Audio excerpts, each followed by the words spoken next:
Hello everyone, and thank you all for coming. I wanted to do this presentation. It's for my public speaking class, and I hope you all enjoy. Today I'm going to be talking about an association I've kind of noticed recently, and I was walking around the campus at night. Some people would go by some of those darker areas and tell scary stories. But what I do notice is that when they tell these scary stories, they tend to associate the mentally ill with being scary. And because of this, it kind of just feels unsettling to hear that someone that has mental problems is considered scary. And I'm going to try to tell you a story that involves the situation of a man who had schizophrenia.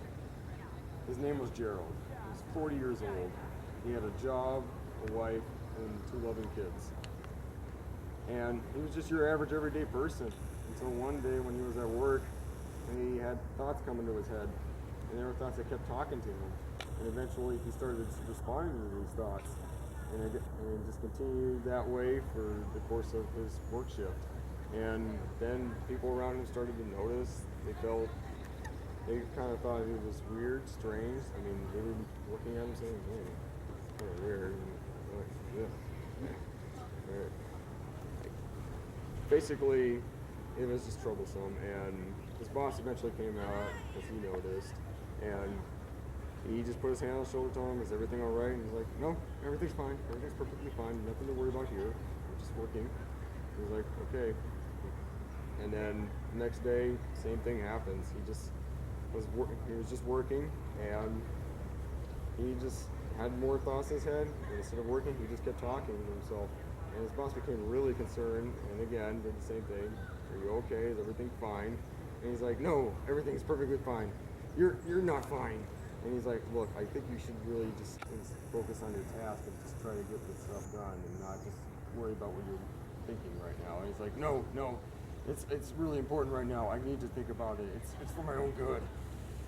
And then his boss is like, "Why don't you take the rest of the day off? Just get some sleep, relax a bit. I think you're getting a little tense." And he's like, "Who's tense here? Who's tense? Who's out of hand? Is it this hand or this hand?" And then he goes back to his house. He walks because he lives in the city. So he's walking down the corners and such, and as people passing by him, they're giving him weird looks, and he's like, "Oh, why is that guy talking to himself? Oh, why is that guy talking to himself? It's really weird." Yeah. And when he's at dinner with his family that following night, he begins mumbling to himself. And his wife's just noticing, looking up from the dinner plate and saying, "Is everything all right, Gerald?" And then Gerald looks up from his dinner plate and says, "Nothing to worry about. Everything's fine. Yeah, not at all." There's a real gravy on this mashed potatoes. And she's like, "Okay." And then the next night, as his wife goes to the bedroom, he hears a loud crash. He opens up the door. There he is, fighting with himself on top of the bed. The room completely a mess. The lamp is broken. The bed's all ruined and such. Something was wrong, and she acknowledged it. Basically, she responded, "What's going on? Is everything all right?" He's like, "Get away from me, you crazy woman. There's nothing to worry about here. It's all about me. Me. And again, she started to panic a little and say, "Seriously, I think you need help. What's going on?" And she's like, "Get away from me," and then tries to punch her in the face. And then she goes, "You've changed. You've changed a lot." Quickly dials the number for the mental institute. The guys come later with a straitjacket, strap him up, and as they're dragging him out, he's like, "You can't do this to me. It's against the law. I am the law." Ah. And then he's in the mental hospital before he knows it. The next day, he checks in as a mental patient, and he's there practically until he gets better. But for the next few weeks, it got worse and worse. As people tried to come to visit him, tried to talk to him, tried to help him out, he kept fighting them off, both verbally and physically. And his hallucinations began to get worse and worse, and it was getting to the point where he wanted to become completely antisocial because of that. And it was a really serious situation. Doctors didn't know what to do. They couldn't find a cure for schizophrenia.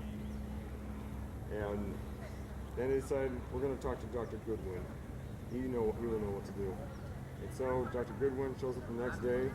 He's a man that could cure just about anything, not cure, but help any patient out with their problems. Try to cope with them. Try to make them less severe as they are now. And so he knocks on the door and asks, "Is everything all right in there?" And Gerald responds, "Go away from me. I don't need to hear from you right now. I don't need to see anyone." And so he's like, "But I'm here to help you. I'm a doctor. I can help you out with your problems." Maybe not all of them, but most of them. And he's like, "Well, okay. I guess you could stop by." And so he opens the door, comes right in, shuts the door behind him, and then the next hour, it was just the doctors were just waiting around to hear a response from Dr. Goodwin. Dr. Goodwin steps out an hour later, and he pretty much responds to the question, "How did it go?" from one of the doctors. I think we can all learn something from this. This man has schizophrenia, has mental disease that cannot be cured. But I do know for a fact that he's had some issues with people getting along well with him because of his appearance and the way he acts. And I do believe if you do, just stop by his room and give him a good long chat and try to get him to simmer down, he might not be as bad as you think he is. You see, everyone on this planet is a good human being. Everyone, including Gerald, as interesting as that sounds. Despite physical appearance and the way he acts, he's not all that bad. You just have to understand what he's going through and understand the situations he's probably experiencing right now in his schizophrenic mind. And though his hallucinations continue to feed him in his way of speaking, just keep trying to work hard to get him to understand and try to help him out. You may not be able to stop the process, but you could at least slow it down. And that is what I believe is what you can do to solve that. And he just walked away, not saying another word. The rest of the doctor stood silent, taking in all that information.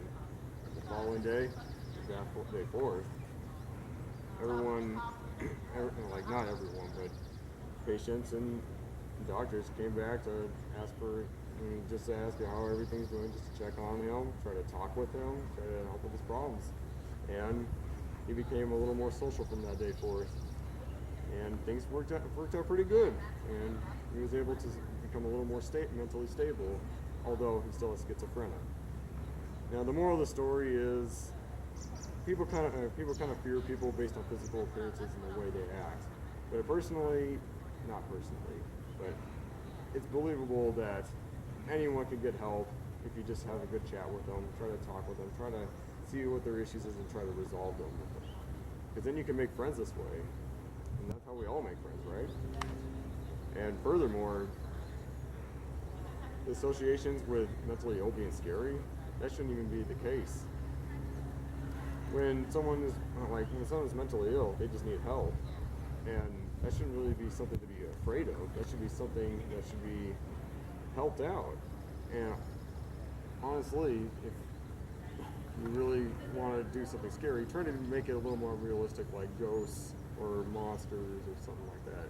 Don't do mentally ill people, because that's just going to offend some people. I mean, how would you like it if you had schizophrenia and someone talked behind your back and called you scary and stuff like that? It's just an unpleasant feeling. I bet it is, and no one likes it. And that's really all I'm trying to say as far as how mentally ill is associated with being scary. And so when you go out and try to tell a scary story, try to make it a little less unrealistic and fun and not so much offensive. And that is all I have to share with you today. Thank you all for listening, and have a good evening.